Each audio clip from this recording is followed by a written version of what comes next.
Sekitar pukul 2 dini hari, Rina mendengar sesuatu yang terjadi di belakang.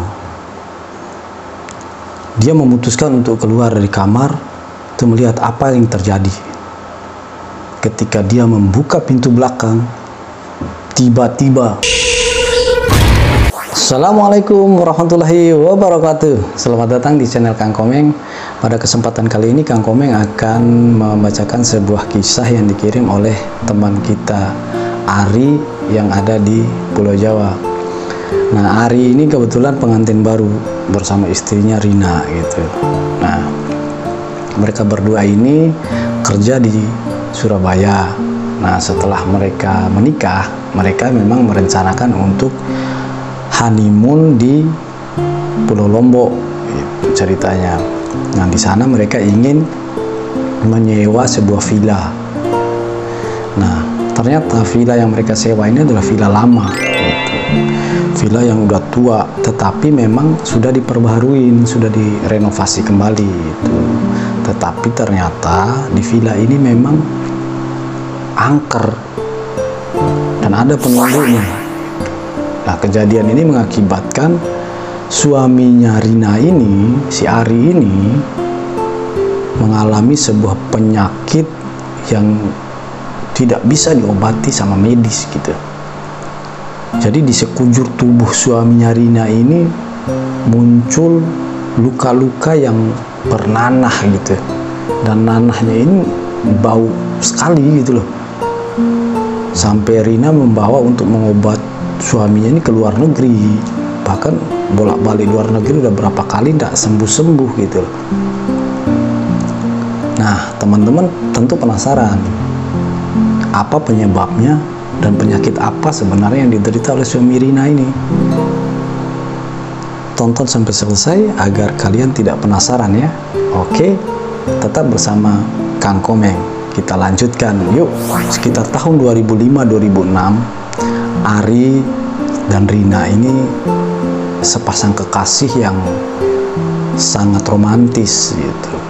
Nah, keduanya memang berbeda kantor gitu kan, tetapi mereka ini sering bertemu di sebuah rumah makan ketika mereka makan siang, karena kantornya tidak terlalu jauh jaraknya dan tempat makannya pun di Surabaya itu asik sekali gitu. Nah, mereka sering ketemu di situ. Akhirnya mereka berkenalan lewat temannya. Jadilah mereka sepasang kekasih gitu kan, sepasang kekasih. Selama 1 tahun mereka berpacaran. Memang selama bertahun-tahun ini Rina dengan Ari ini sering melakukan traveling gitu, jalan-jalan keliling Indonesia kalau ada liburan gitu. Nah, suatu ketika mereka pernah jalan-jalan ke Pulau Lombok, tetapi tidak menyewa villa gitu. Mereka tinggal di hotel selama 3 hari di Pulau Lombok dan mereka merasa nyaman gitu, enak sekali. Apalagi kalau kita suatu waktu kita sewa villa di sana, kayaknya asik deh mas, kata Rina ke Ari kan. Nah, akhirnya Ari memutuskan ya sudah, kalau nanti kita married kita akan honeymoon di villa itu saja gitu. Nah, selang berwaktu lama hampir 6 bulan, akhirnya Rina dan Ari ini menikah. Mereka menikah. Aslinya Rina ini adalah orang Jawa Barat, Ari asli orang Surabaya gitu. Nah, menikah ini di Jawa Barat, tepatnya di Cianjur gitu kan. Nah, setelah pernikahan ini usai 3 hari di Cianjur, akhirnya mereka harus pulang ke Surabaya karena cutinya udah selesai gitu. Udah selesai. Sampai di Surabaya mereka kontrak rumah. Karena sudah menikah akhirnya kontrak rumah, tinggal berdua. Dan pasangan ini begitu harmonis gitu. Pasangan ini begitu harmonis, saling menyayangi gitu, dan saling bertukar pikiran kalau ada masalah kantor. Nah, untuk libur kantornya Rina ini masih sekitar 3-4 bulan lagi. Sementara Ari ini masih sekitar 6 bulan gitu untuk baru ada libur. Karena cuti mereka sudah nggak bisa cuti gitu. Cutinya kan sudah kemarin pada saat mereka nikah. Jadi kantornya tidak memberikan cuti, jadi harus tunggu liburan mereka untuk honeymoon, itu ceritanya kan. Nah, suatu hari Rina ini meminta kepada suaminya Ari untuk mengajukan sekali lagi lah, mungkin kepala cabangnya mau memberikan Ari cuti walaupun sekedar 3 hari gitu.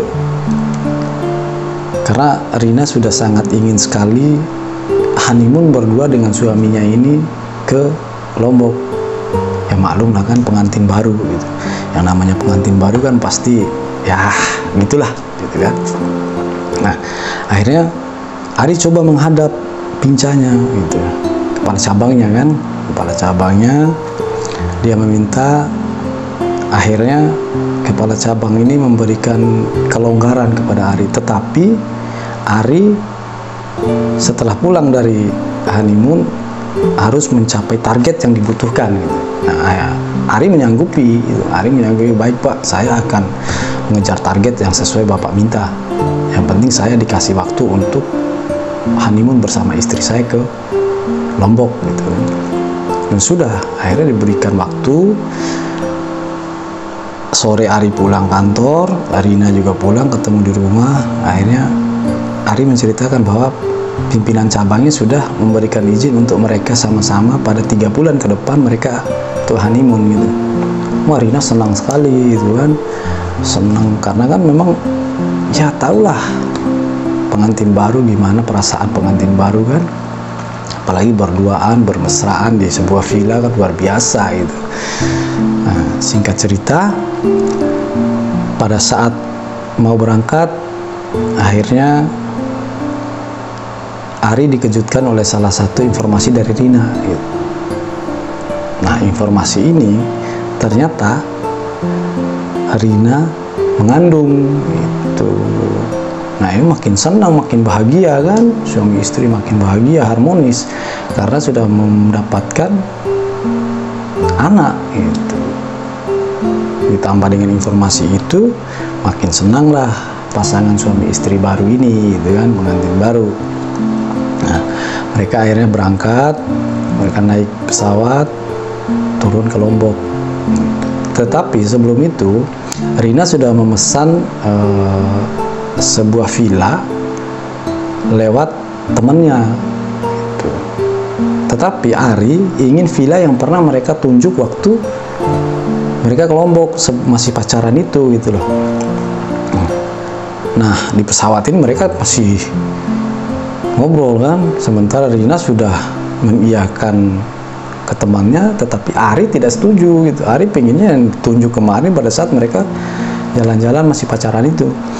Nah, karena Ari mendesak seperti itu, yang harus begitu, ya Rina ya why not lah, sudah gitu loh, ayo di sana saja gitu kan. Nah, mereka sampai di Lombok, dijemputlah sama temannya Rina. Nah, teman Rina yang pernah satu kantor di Surabaya, tapi dia dipindahkan ke Lombok gitu. Nah, diantar, sudah ngomong nggak sama yang pemilik villa yang ingin ditinggali gitu. Nah, Ari menjawab, oh belum, karena saya juga nggak tahu informasinya villa itu gitu kan, saya cuma tahu tempatnya, lokasinya yang kita tunjuk waktu itu. Nah, akhirnya temannya Rina ini ya sudah, kita ke sana saja gitu, dia inisiasi, ya sudah kita ke villa itu aja ayo gitu. Akhirnya mereka berangkat dari bandara, mereka ke villa itu. Sampai di villa itu ternyata memang villa ini kosong, yang jaga cuma 1 orang. Nah, yang jaga 1 orang ini cuma bapak-bapak gitu. Nah, mereka masuk, ketemu sama bapak itu, dan sampaikan mereka ingin sewa villa ini gitu kan. Oh iya boleh mas. Nah, sewanya sekitar 6 juta waktu itu. 6 juta itu untuk 3 hari karena berdua kan. Nah, akhirnya disetujui, ya sudah dibayar, cuman untuk masuk ke villa itu harus jam 12 siang karena harus dibersihkan dulu. Coba pesannya jauh-jauh hari sudah dibersihkan gitu kan, sudah dirapikan dan sudah disediain semuanya gitu. Hanya oke lah, baik kalau begitu kami makan dulu di luar gitu.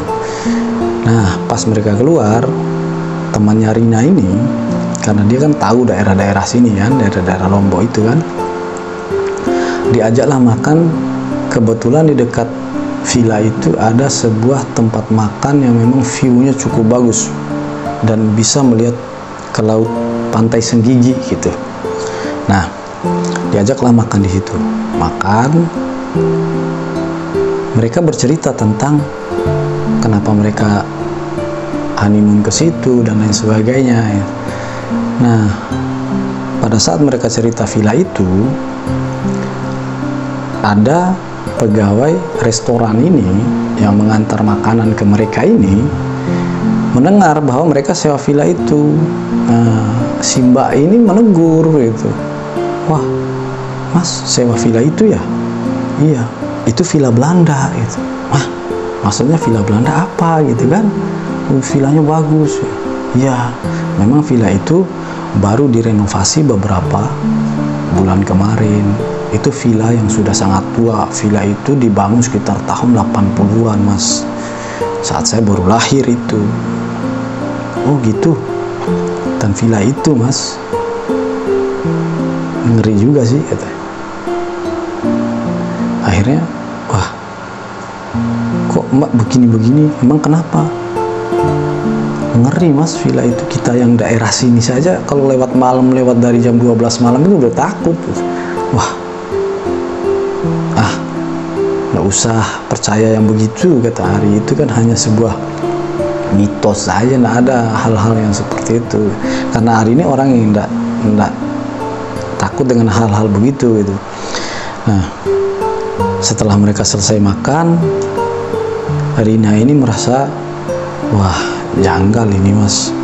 Tarina kan janggal. Kok kenapa janggal gitu? Ya janggal, Mas. Kok orang di sekitar ini mengatakan bahwa itu villa Belanda, tapi villanya bagus.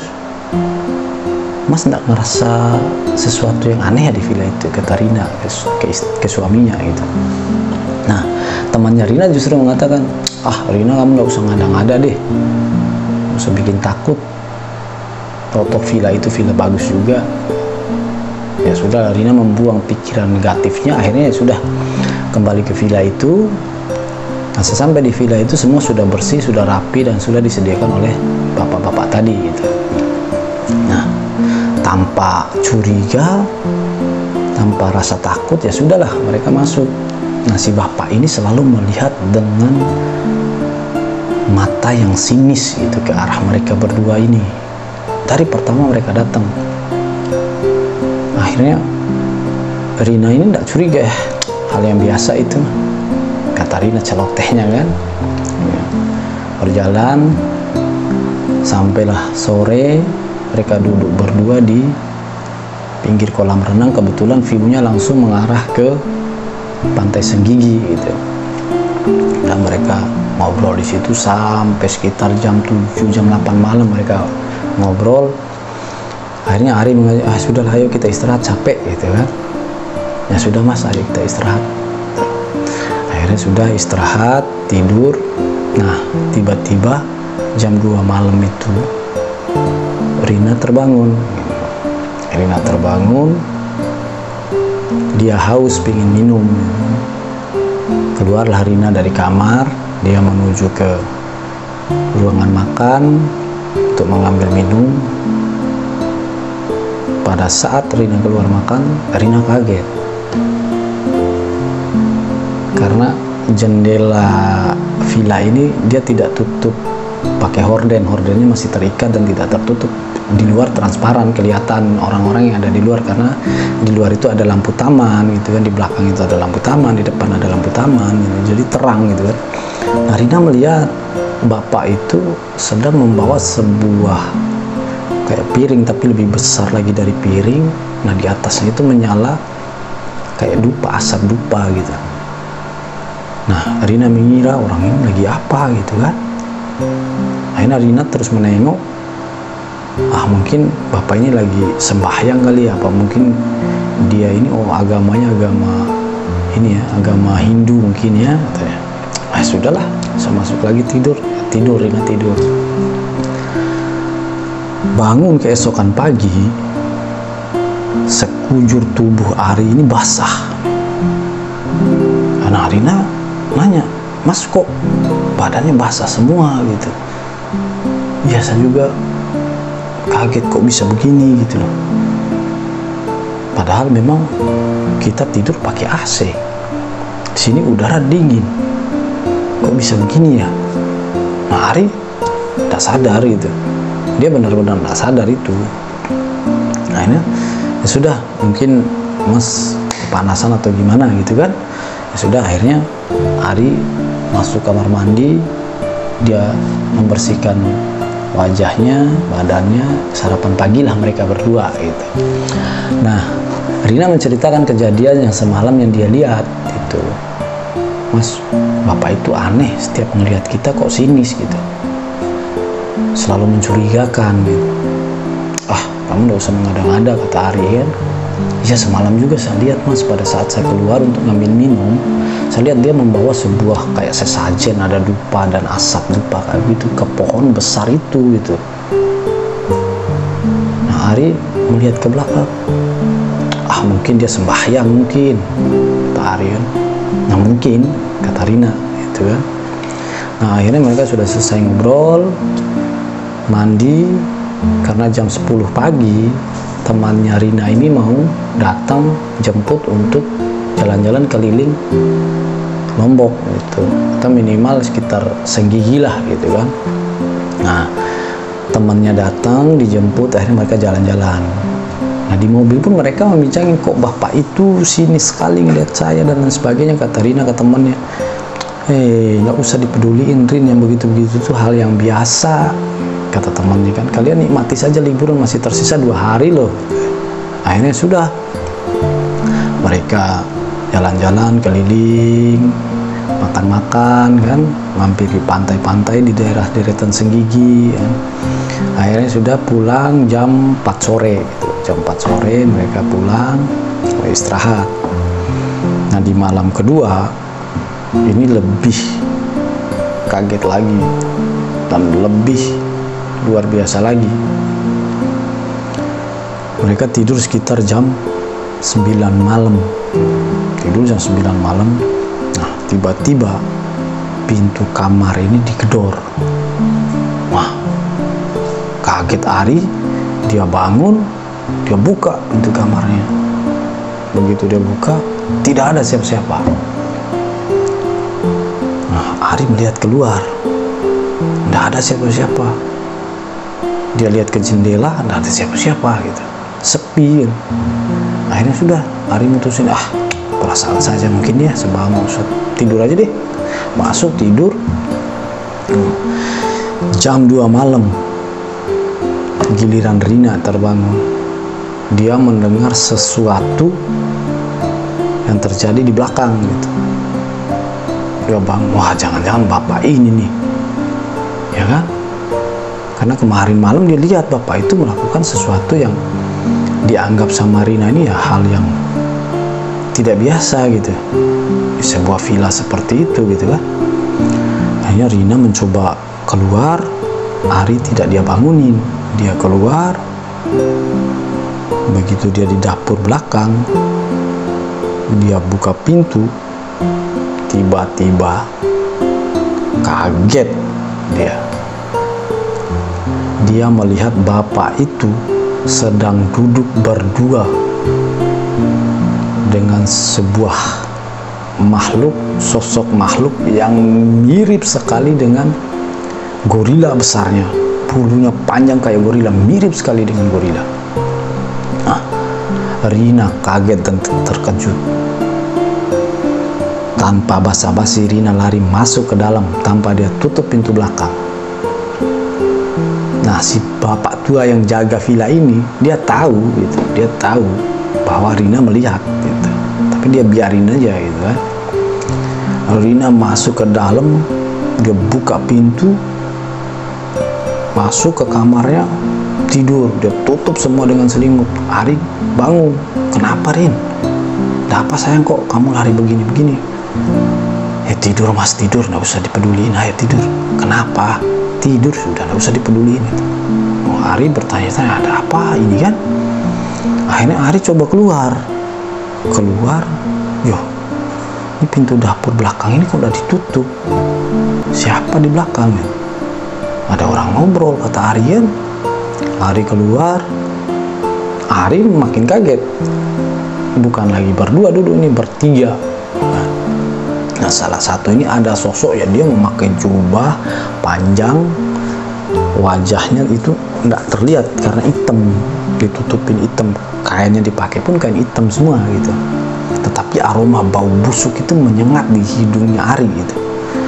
Nah, akhirnya Ari memutuskan untuk melihat tanpa mendekati gitu.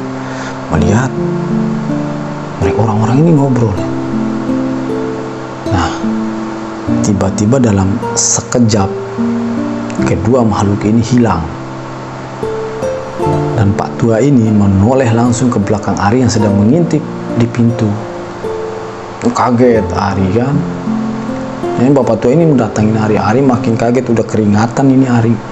Kalau dia baru berteriak, nggak ada siapa-siapa karena villa ini cukup jauh dari komplek perumahan gitu. Ari berpikir, saya harus cari apa ini untuk melawan bapak ini kalau bapak ini mau melakukan sesuatu yang tidak benar terhadap saya gitu kan. Nah, bapak itu datang menyampaikan Ari dan dikatakan, mas lihat apa gitu. Enggak pak, saya cuma lihat bapak lagi duduk di sana. Oh gitu, kata bapak tua ini ya. Nah, cuman memang raut wajah bapak tua ini aneh, cukup aneh. Dan pandangannya pun kalau melihat orang itu kayak orang sinis yang mau memakan orang gitu loh. Nah, akhirnya mereka berbincang, cuman bapak ini menyampaikan ke Ari, mas kalau sudah tidak betah di sini silahkan pulang. Bahasa bapak itu begitu. Nah, Ari curiga, masih ada 1 malam lagi pak, kita masih betah kok di sini, suasananya enak. Oh iya, nggak apa-apa mas, silahkan lanjutkan saja, cuman kalau ada sesuatu jangan sampai ya saya yang disalahkan. Nah, ini peringatan sebenarnya, tapi Ari nggak peduli gitu loh. Orang masih 1 malam lagi mereka sewa gitu kan. Tapi Ari merasa benar-benar sudah takut, curiga itu. Akhirnya Ari masuk, tidur, bangun pagi tidak cuci muka. Rina ini langsung bangunin Ari, dia sampaikan ke Ari bahwa kejadian itu seperti itu. Dia melihat sosok duduk sama bapak tua itu. Ari mengatakan sudah tidak usah dibahas, kita tidak usah pedulikan dan kita tidak usah tahu urusan itu. Ari mengingatkan begitu. Tapi Rina penasaran, wah nggak bisa mas, kita harus minta kompensasi, kita pulang aja gitu. Wah jangan begitu sayang. Ari mengatakan jangan begitu sayang, takutnya kita ada apa-apa nanti. Ari kan, nggak ada apa-apa, kata Rina, biar saya ngomong, kata Rina kan. Ya udahlah, kamu yang ngomong, kalau saya sih nggak berani, kata Ari. Akhirnya Rina ketemulah sama bapak ini. Dia sampaikan ke bapak itu mereka mau keluar hari itu juga dan meminta kompensasi karena pelayanan di villa ini tidak baik dan membuat orang takut gitu kan. Nah, Pak Tua itu mengatakan, Mbak kalau minta kompensasi jangan minta ke saya gitu. Saya hanya menjaga. Terus pemiliknya siapa ini? Nah, pemiliknya ada di mana Pak? Nah, itu di pohon itu. Rina makin merinding, makin takut orang disebut di pohon. Sementara kan pemilik villa ini kan harus manusia masa pohon gitu kan. Nah, akhirnya Rina takut, wah nggak bisa Pak, Bapak jangan bercanda, jangan main-main, ini hal yang benar gitu kan. Saya melihat Bapak duduk sama seekor gorila di sana kan, kita takut Pak. Akhirnya Pak Tua ini sampaikan, Mbak jangan macam-macam. Makin takut Rina, dia ancam, Mbak jangan macam-macam, kalau enggak Mbak suami Mbak. Nah, nggak tahu ini maksudnya apa, kalau enggak Mbak suami Mbak. Nah, ini makin membuat bertanya-tanya Rina ini makin kebingungan gitu loh. Nah, akhirnya Rina memaksa harus. Bapak itu menyampaikan, baik kalau memang mau kita akan kembalikan setengah dari uang sewa, tetapi kalau ada sesuatu terjadi pada keluarga Mbak, antara Mbak dengan suaminya, jangan salahkan kita, gitu, kata bapak itu kan. Rina ini sudah tidak peduli, sudah terserah mau apa juga kita nggak tahu, pokoknya harus dibalikin uang saya gitu. Akhirnya si bapak ini ya sudahlah, bapak ini dia kasih uang itu. Rina begitu mengambil uang itu dia telepon temannya, setelah itu temannya datang, mereka pulang. Nah, sebelum balik ke Surabaya, Rina dengan Ari ini dia menginaplah di hotel gitu, menginap di hotel sembari mereka jalan-jalan gitu kan. Nah, mereka pulanglah ke Surabaya. Nah, sampai Surabaya ya kehidupan mereka normal. Dalam 2 bulan itu normal, bahkan makin harmonis, dan anak yang ada di kandungannya pun makin ini kan, makin besar itu. Jalan, usia kandungan ini sudah sampai 5 bulanan, mereka jalan. Akhirnya tiba suatu waktu Ari ini mengalami luka di bagian punggung sebelah kanan gitu. Nah, ya dianggap luka biasa gitu, kayak bentol-bentol kayak gitulah dianggap, ya kan, ya diobatin seala kadarnya saja gitu. Tapi makin hari makin jadi makin banyak itu bentolan-bentolan yang apa ya, mirip kayak bisul, itu makin banyak itu. Nah, Rina mencoba, ya sudah mas, kita ke dokter aja deh, kita ke dokter kulit, kayaknya ini penyakit kulit gitu, jangan-jangan di villa itu kotor makanya begini gitu kan. Nah, Ari mengatakan ya sudah ayo. Malam itu mereka ke dokter spesialis kulit, dikasih obat, bukan justru sembuh tetapi malah menjadi, dan hampir sekujur badannya sudah tumbuh gitu. Dan lebih parah lagi, ini berbau anyir, berbau yang luar biasa bau gitu. Akhirnya, wah mas, kita harus ke dokter, cari dokter yang lebih baik gitu. Cari dokter sampai disaranin oleh pimpinan kantor Rina untuk membawa Ari ini ke luar negeri gitu. Dibawalah ke Singapura untuk berobat. Sampai di sana diobatin, pulang nggak sembuh juga. Wah, Rina sudah kehilangan akal. Ari sudah mulai drop badannya karena penyakit ini.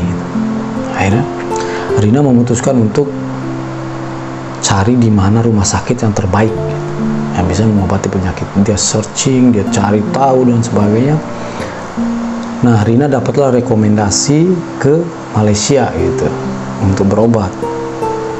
Nah, berangkat ke Malaysia berobat, pulang enggak kunjung sembuh juga, tetap dalam kondisi seperti itu dan makin parah gitu. Wah, ini enggak bisa dibiarkan, kata Rina, saya harus konsultasi ke orang-orang lain gitu. Akhirnya ketemulah Rina ini dengan sahabat lamanya, yang kebetulan juga sahabat lamanya ini dia seorang ustazah gitu. Ketemu tanpa sengaja, mungkin ini sudah diatur sama Yang Maha Kuasa untuk ketemu dan menyelamatkan suaminya ya. Nah, akhirnya ketemu. Nah, ustazah ini memanggillah suaminya kebetulan orang yang pintar meruqyah gitu. Nah, dipanggil ke rumah Rina, coba diruqyah gitu. Coba diruqyah, ternyata suami ustazah ini menyampaikan ke Rina, suamimu ini dilukai oleh sesosok makhluk yang dia memakai jubah hitam, wajahnya hitam, tetapi ternyata di dalam sekujur tubuhnya itu adalah luka semua. Dan benar, Ari pada malam itu kan melihat sosok makhluk itu duduk dengan bapak tua itu gitu. Nah, akhirnya sang ustadz ini, suaminya ustazah temannya Rina ini, pulang, dia bermimpi ketemu sama makhluk itu. Kamu mau mencoba mengobati orang itu, maka berhadapan dengan saya. kata makhluk itu. Nah, karena Ustadz ini orang yang lebih yakin dan percaya terhadap Allah, maka dia menyampaikan, kekuatanmu hanya segitu, kekuatanku tidak terbatas karena aku bersama Allah, katanya. Nah, akhirnya makhluk itu menyampaikan, saya pemilik villa itu dan mereka telah melakukan sesuatu yang melanggar aturan. Nah, ditanya sama Ustadz ini, apa yang dilanggar gitu? Mereka melanggar perjanjian. Mereka menyewa 3 hari, ternyata mereka menyewa cuma 1 hari setengah. Akhirnya saya harus mengeluarkan kompensasi untuk membayar mereka karena masalah ini, kata makhluk itu. Nah, tiba-tiba Ustadz mengatakan, kamu adalah makhluk halus yang tidak ada urusannya dengan manusia. Jadi kamu segera pergi, bawa luka-lukamu dan jangan ganggu keluarga Rina. Kalau kamu mengganggu keluarga Rina, urusannya bahkan panjang dengan saya gitu. Tiba-tiba makhluk itu marah, pergi, dan Ustadz terbangun dan melakukan sholat tahajud. Sholat tahajudnya dia meminta kepada Allah bahwa meminta untuk menyembuhkan suaminya Rina. Nah, besoknya sang ustadz dan ustazah ini datang lagi ke rumah Ari. Dan dia menyampaikan bahwa kejadiannya seperti itu, dan Ari pun mengatakan, iya, saya melihat makhluk itu. Nah, sekarang saya akan obati.